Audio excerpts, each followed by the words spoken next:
বৈষম্যবিরোধী ছাত্র আন্দোলন আমাদের রংপুরের বীর শহীদ আবু সাইদকে নিয়ে লেখা দীপ্র হাসানের কবিতা আবু সাইদ বুক পেতে দাঁড়িয়ে আছেন আবৃত্তি করছি।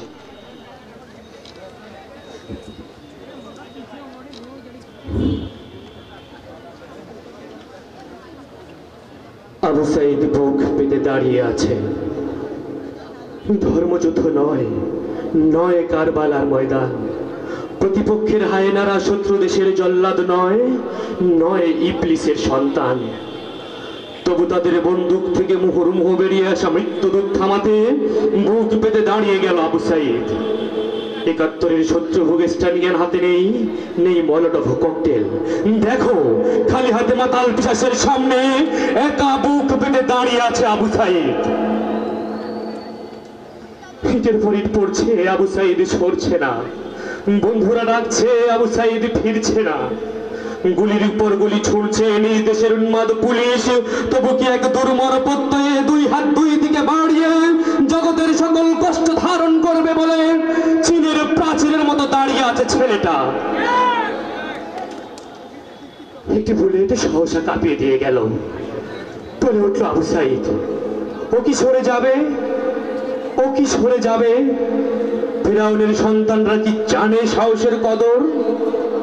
তুই সরে যা আবু সাইদ, তোর বোন কাঁদছে। তুই ফিরে যা আবু সাইদ, তোর মা ডাকছে। ঘরের ছেলে, ঘরে ফিরে আয় বাপ। আবু সাইদ ফিরেনি, সরেনি আবু সাইদ। আবারও জামানার নকিবি সাহসে উচ্চকিত করে শির দুই হাত দুই দিকে প্রসারিত করে নির্লজ্জ পেটা বাহিনীর সামনে সীমা টান করে দাঁড়িয়ে গেল। আবার গুলি ছুড়ল বর্বর হয় না, আবারও বুক পেতে নিল আবু সাইদ।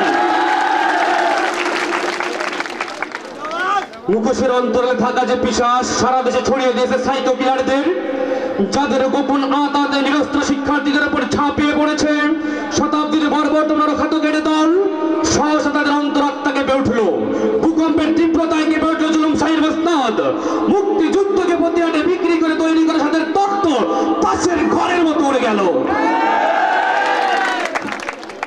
বুলেটের সামনে দাঁড়িয়ে আবু সাইদরা বলে গেল, বিভাজনের নামে এক দলকে কুকুর বলে অন্য দলের আশীর্বাদে জুলুম করার দিন শেষ। হে মাননীয় প্লিজ, এখানে সবাই মানুষ। তবু যদি তুমি স্বৈরাচার আজ মুক্তিযোদ্ধা হও, তাহলে রাজাকারী হোক আমার আত্মপরিচয়ের শেষ দলিল।